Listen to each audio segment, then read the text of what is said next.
ऐसा है, क्योंकि आप इधर से देखो और मैं इधर से देख रहा हूँ, दोनों का मतलब एक ही सेम। इसको उल्टा कर दोगे तो यहाँ पर क्लॉकवाइज और एंटी क्लॉकवाइज का कोई डिफरेंस नहीं होता, इसलिए डिवाइड बाई।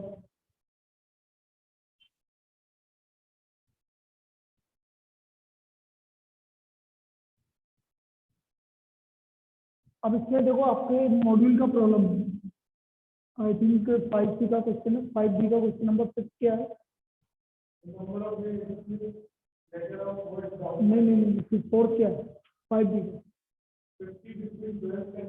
इससे पहले वाला। हाँ, 3 ladies and 3 gents, question number 3, 5B का question number 4, 3 ladies and 3 gents.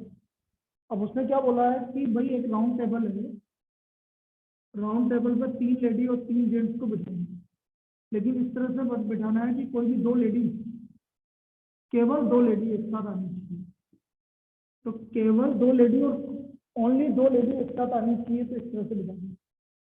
भाई पहले 2 लेडी को बिठाएंगे, कोई सी भी 2 लेडी को बिठाएंगे और उसके आसपास किसको बिठाएंगे?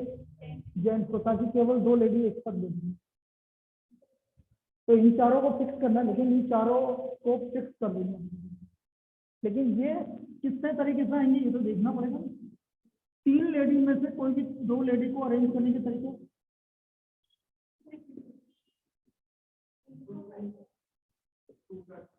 इंटू 2, इनको भूल जाओ क्योंकि ये तो फिक्स कर, और नीचे वाले इंटू 2, तो ये 72 के हिसाब से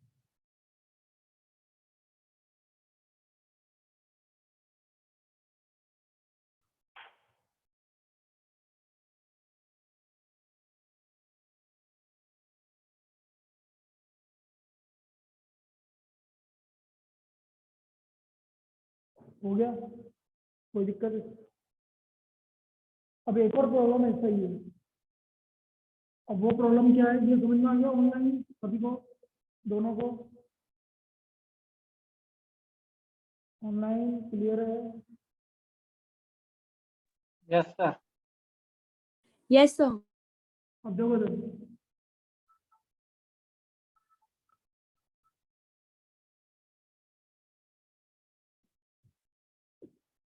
एक प्रॉब्लम है, 6 जने ABCDE है, इनको राउंड टेबल पे बिठाना है। उसने बोला एक के ये ए के राइट मतलब एंटी क्लॉकवाइज, एंटी क्लॉकवाइज में या तो बी आना चाहिए या सी आना चाहिए, और बी के राइट में सी या डी आना चाहिए। बी के राइट में सी ऑब्लिक डी, ए के राइट में सॉरी बी ऑब्लिक सी, और बी के राइट में सी ऑब्लिक डी, ऐसा बोलो। तो पहला केस, तब वो ए के राइट में बी आ रहा है, तो बी के राइट में कौन आ रहा है? तो पहला केस सी, सपोज तो 2 केस बस इंटू 2 फैक्टोरियल कर दोगे ना तुम, तो सी ऑब्लिक डी, इन तीनों को फिक्स कर दिया क्योंकि ये फिक्स है। तो यहाँ कितने जने बचे? यही तो पूछा, 3 बचे ना, इनमें से तो एक ही आएगा ना, क्या तो सी आएगा या डी आएगा, कितने बचे? तो इनको अरेंज करने के तरीके 2 फैक्टोरियल किसकी वजह से? सी और डी, 2 केसेस आ गया समझ। तो ये तो हो गया आपका 12 केस। अब ए के राइट में बी आ गया तो अब कौन आएगा? बी के राइट में कौन आएगा? कौन आएगा? डी आएगा।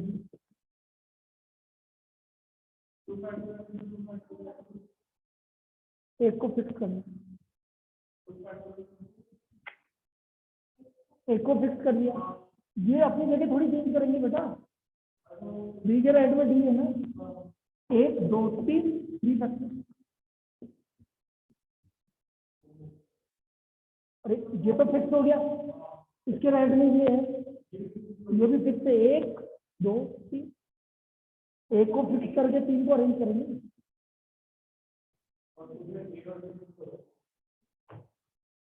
इधर तो ये पूरे फिक्स हो गए 3, तो टोटल केस कितना बना? 18 केस में।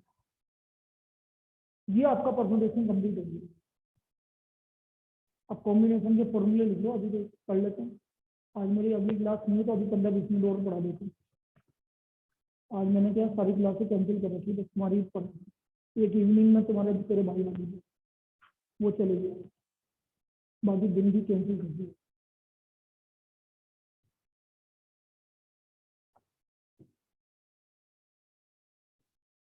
मेजर कब दे रहे हो वापस? बोलो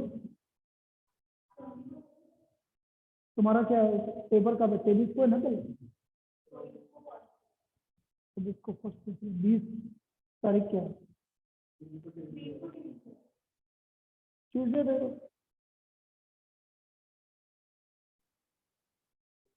तो ये बाकी बाकी सब ने क्या कर दिया? मुंह माया छोड़ दी कि पढ़ रहे हैं खुद कि नहीं पढ़ रहे? नहीं, बाकी लोग कितने सारे थे वो? हाँ,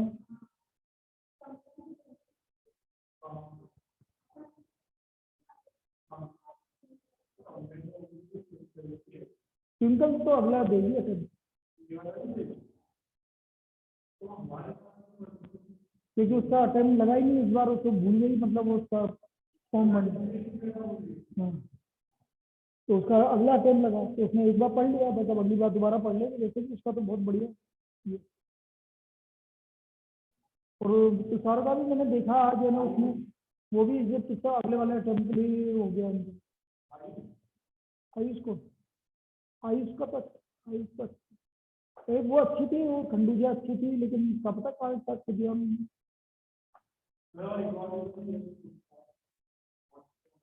वो कहाँ गया? वो तो गाँव में कर रहा होगा, पढ़ रहा है ना, ठीक है।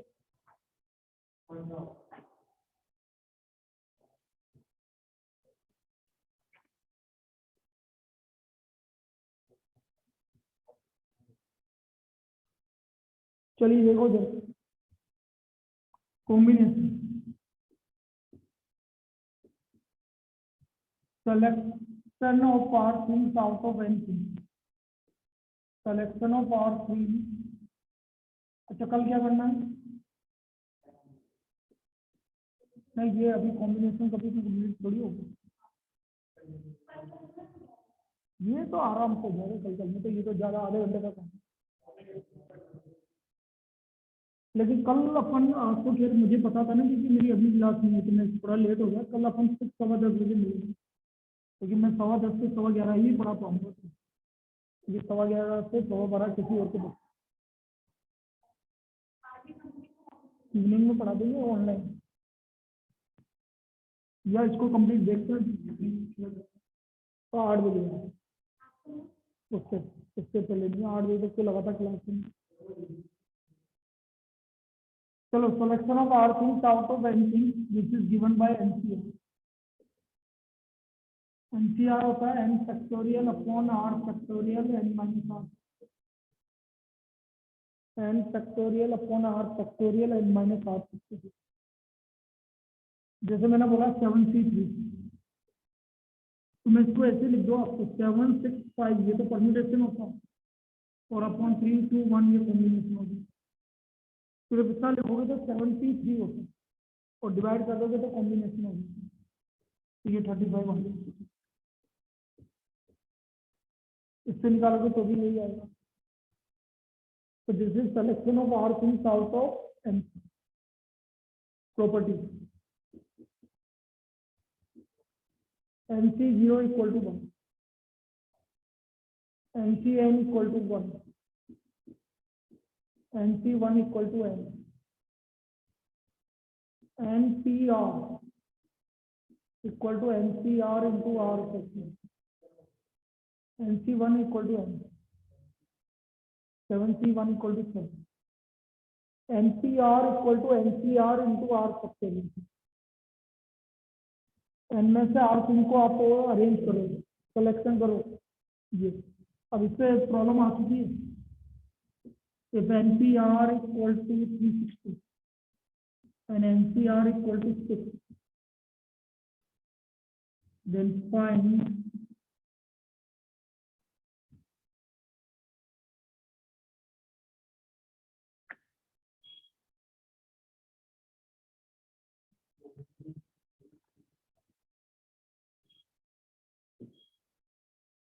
NCR equal to 360 or NCR equal to 3, then what is the value of R?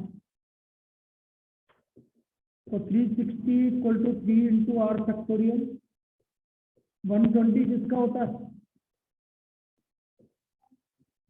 तो R equal to 3. इस तरह की प्रॉब्लम कुछ है.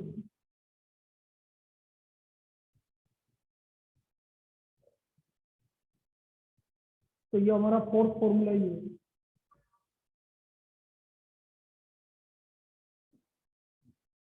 Fifth formula NCR equal to NCN minus, बहुत इंपॉर्टेंट है. NCR equal to NCN minus, तो N में से R तुम अरेंज करो या N में से N माइनस R तुम अरेंज करो, बात बराबर. अब जैसे मैंने आपको बोला NC8, ये प्रॉब्लम आ चुकी है. NC8 equal to NC2, then find NC2. तो कैसे करेंगे देखिए. NC8 equal to NC2, NC8 को मैं लिखूंगा NCN माइनस 8 प्रॉपर्टी. तो N माइनस 8 किसके इक्वल हो गया, तो N equal to 10, N equal to 10. ठीक है.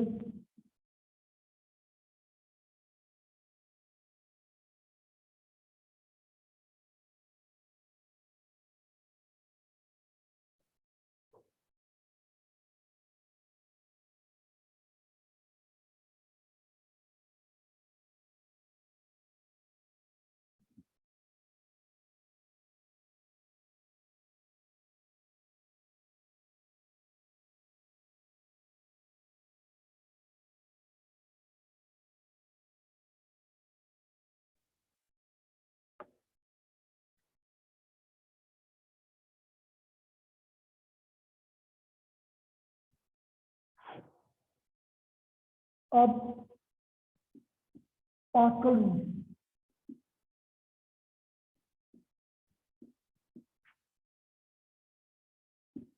NCR plus NCR minus 1, this is equal to N plus 1 CM. NCR plus NCR minus 1, this is equal to N plus 1 CM. 7C3 plus 7C4 will be equal to 8C4. ये आएगा आपका 8C4. अब इसमें क्या होता है, कभी कभी ऐसा होता है. देखिए मैंने बोला 11C3 प्लस 11C4 और मैंने बोला 12C8. अब x की वैल्यू या तो अब देखो मैंने पहले दिया 4, दूसरा दिया 8, तीसरा दिया 9 और डी दिया A एंड B दो. अब जनरल स्टूडेंट क्या करता है, जल्दबाजी में इसको आंसर लगा, तो कभी भी हो सकता है. वो तो देखता नहीं आ रहा है यार 4 आ तो गया, जो कि 8 भी हो सकता है. 12 माइनस वही फॉर्मूला इसका वाला.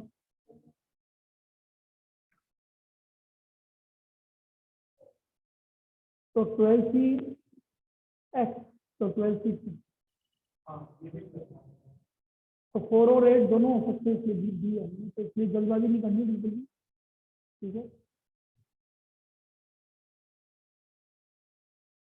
एक और इससे प्रॉब्लम बनती है.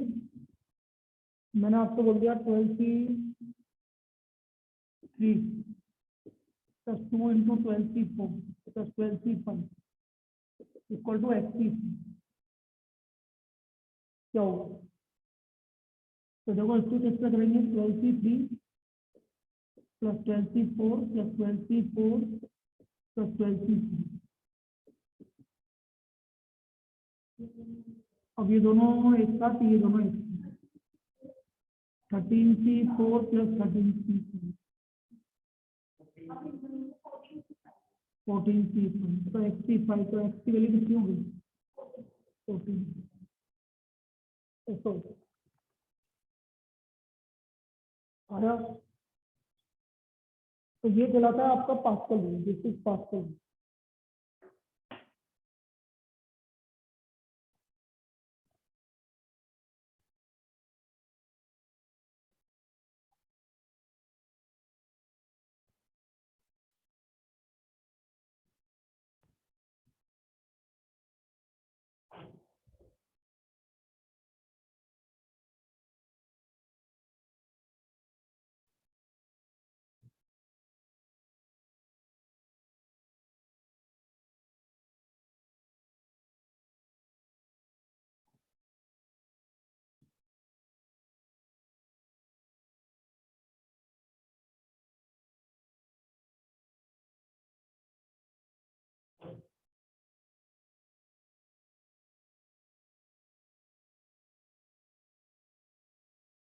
तो ये पास्कल रूल। अब इनमें प्रॉब्लम किस तरह की आएगी? आपका सीधी सीधी प्रॉब्लम लिखी होगी।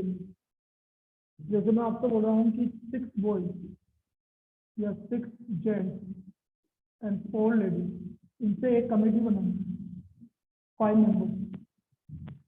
First day at least 2 ladies will be selected, कम से कम 2 लेडी होनी चाहिए।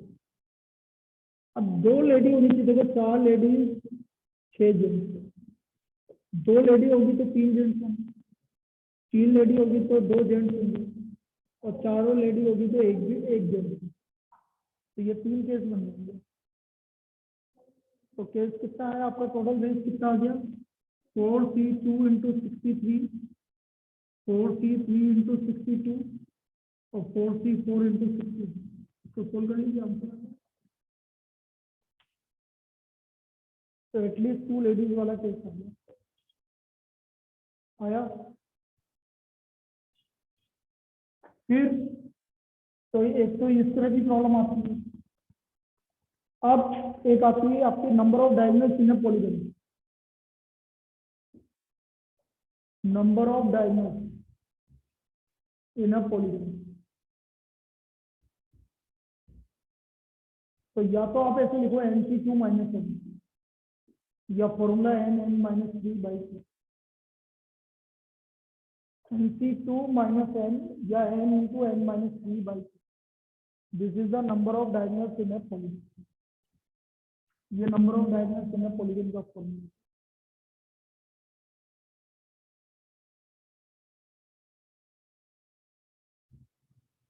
जैसे मैं आपको बोल रहा हूँ find the number of diagonals in 10 n, find the number of diagonals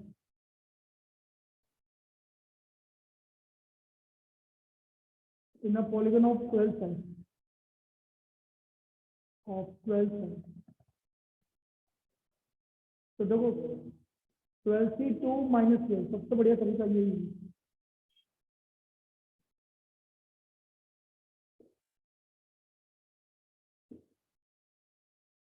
54।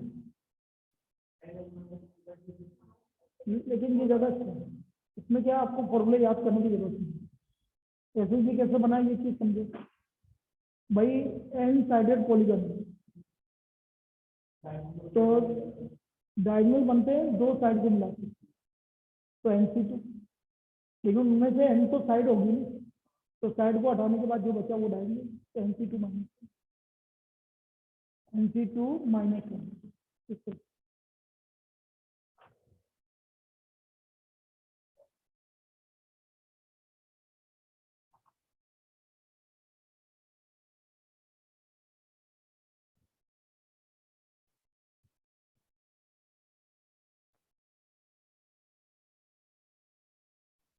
अब यदि नंबर ऑफ डायगोनल गिवन है तो फिर ये फॉर्मूला, जो नंबर ऑफ डायगोनल गिवन है और आपको बोला गया है कि नंबर ऑफ साइड्स निकालना, तो फिर ये फॉर्मूला लगा। जैसे मैं आपको बोला number of diagonal in a polygon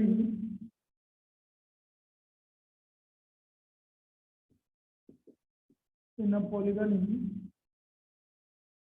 60, find n number of sides. तो नंबर ऑफ साइड्स निकालना, number of diagonals in a polygon is 60, then find number of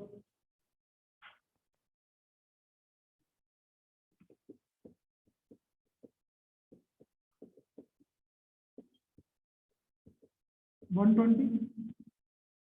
120 को ऐसे करो,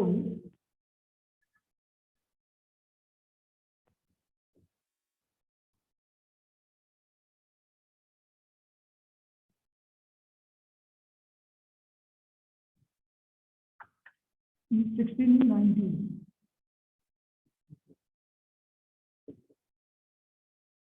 ऐसा अपनी मर्जी से कुछ भी नहीं लिख सकते है ना। 15 इंटू 20 एन इक्वल टू 15 पर 90 करना पड़ेगा, 90।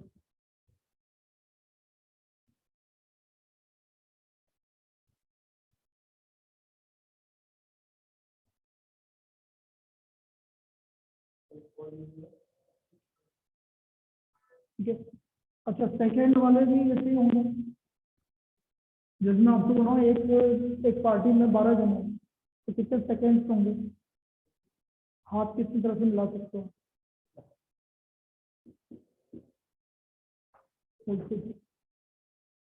यदि 12 जने की पार्टी है उसमें भी कितने सेकंड्स होंगे, 12।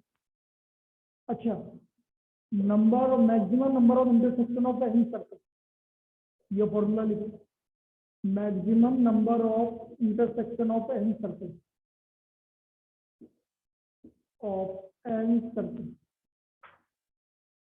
This is equal to n into n minus 1। ये maximum number of intersection of any circle, n circles का मैक्सिमम नंबर ऑफ इंटरसेक्शन।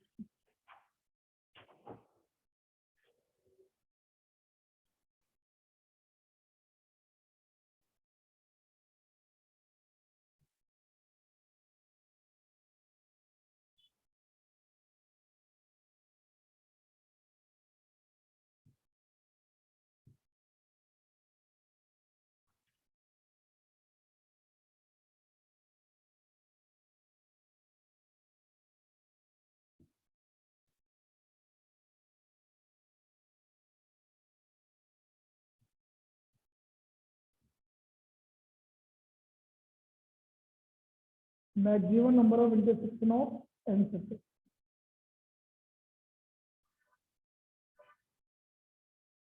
जैसे 10 सर्कल का मैक्सिमम नंबर ऑफ इंटरसेक्शन कितना होंगे, 90। 90। ठीक है, फिर इसके बाद आता है आपका there are 10 points in a plane, there are 10 points in a plane of which 4 points are collinear.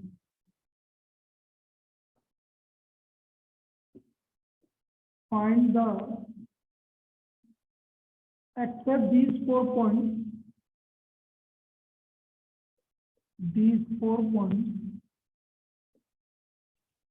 no 3 points are collinear.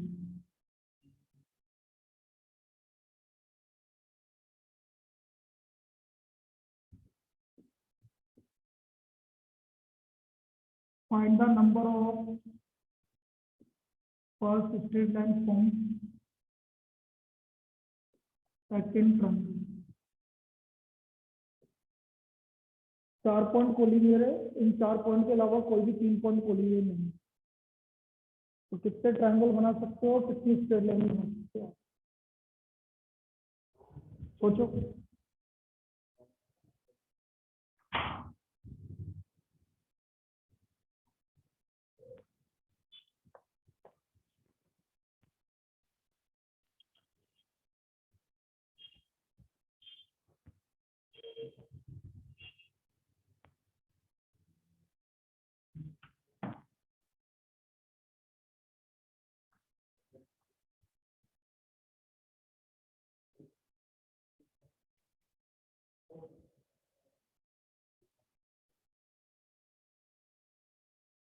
देखो कैसे बनाएंगे,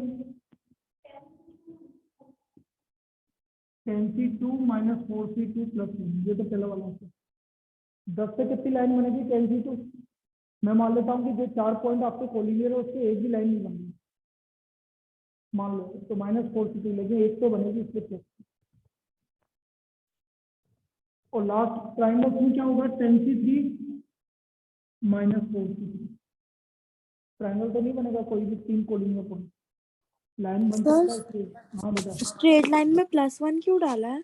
क्योंकि बेटा 4 पॉइंट से आपने जो हटाया ना, ये 4 पॉइंट कोलिनियर है, इससे एक लाइन तो बनेगी ना बेटा, इससे तो हाँ सर। प्लस, इसलिए प्लस। तो 10C3 -4C3, उधर 10C2 -4C3।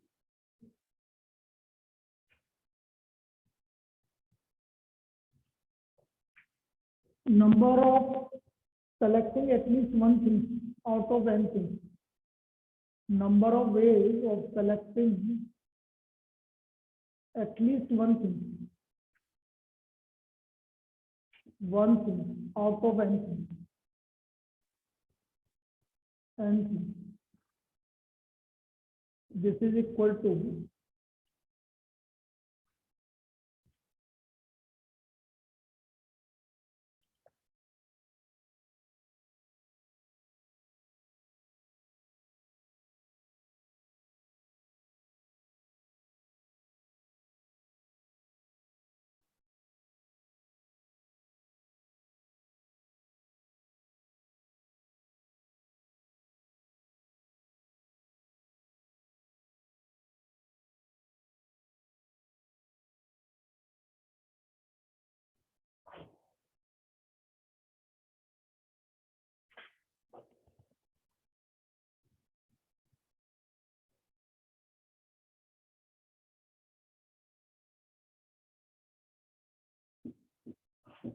टू की पावर n माइनस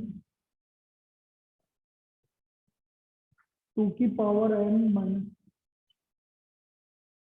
भाई कम से कम एक चीज सिलेक्ट करनी है, तो जैसे मैं आपको बोल रहा हूँ कि 5 जन हैं, 5 में से मुझे कम से कम एक को बुलाऊंगा, तो मैं 5 में से कम एक को बुलाऊंगा, तो देखो वैसे निकाल के बताता हूँ, या तो 5 में से एक को बुलाऊंगा, या 2 को बुलाऊंगा, या 3 को बुलाऊंगा, या 4 को बुलाऊंगा, या 5 को बुलाऊंगा। ठीक है, तो मुझे तो पता है आंसर कितना आएगा, 5 है तो 2 की पावर 5 माइनस 31 के आएंगे, निकाल के बता।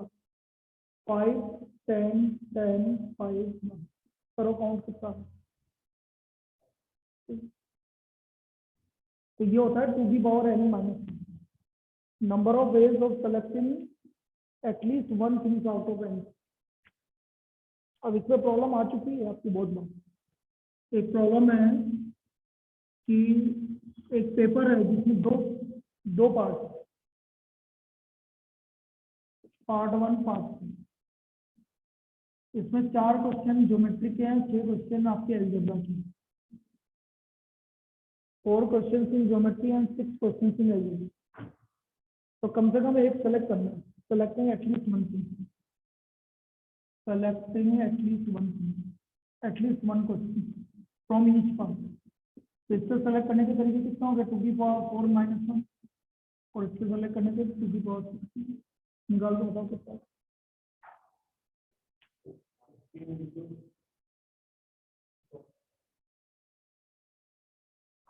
15 into 63 975 945। ठीक है, आया। तो ये केस लगे। फिर हम बात कर रहे हैं number of factors, distinct factors, number of distinct factors. ये आपका ये भी मैंने करवा दिया पूरा, आप कॉपी पढ़ के आ जाना बस, कोई दिक्कत। ये कॉम्बिनेशन हो गया ताकि कल टीवीएम का रिवीजन कर लें। Number of distinct factors. अब नंबर ऑफ डिस्टिंक्ट फैक्टर्स की बात करें अपन, तो देखो जो भी फैक्टर, जैसे मैंने बोला 2 की पावर है, 3 की पावर b इंटू 5 की पावर 6, तो इसके डिस्टिंक्ट फैक्टर होंगे a+1 b+1 c+1 -1। -1 मतलब वो खुद नंबर को इंक्लूड नहीं करेगी। जैसे फॉर एग्जांपल मेरे को करना है 11600 से फैक्टर, तो ये हो गया 116, इसके फैक्टर करना है मुझे 4,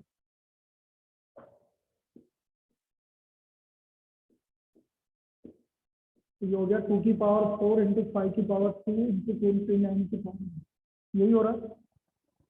ठीक है, अब इसके डिस्टिंक्ट फैक्टर कितने होंगे? 4 + 1 5 3 2 माइनस 29 फैक्टर डिस्टिंक्ट। इसके डिस्टिंक्ट फैक्टर्स कितने आएंगे? 29। ऐसा है, फैक्टर करें आपने 4 इंटू 9, 2 की पावर 2 और 2 की पावर 2, 2 की पावर 4 5 की पावर 2। अब यहाँ 4 + 1 2 + 1 1 + 1 9, तो आपके नंबर ऑफ डिस्टिंक्ट फैक्टर्स कितने हो गए? 29। ये करेंगे।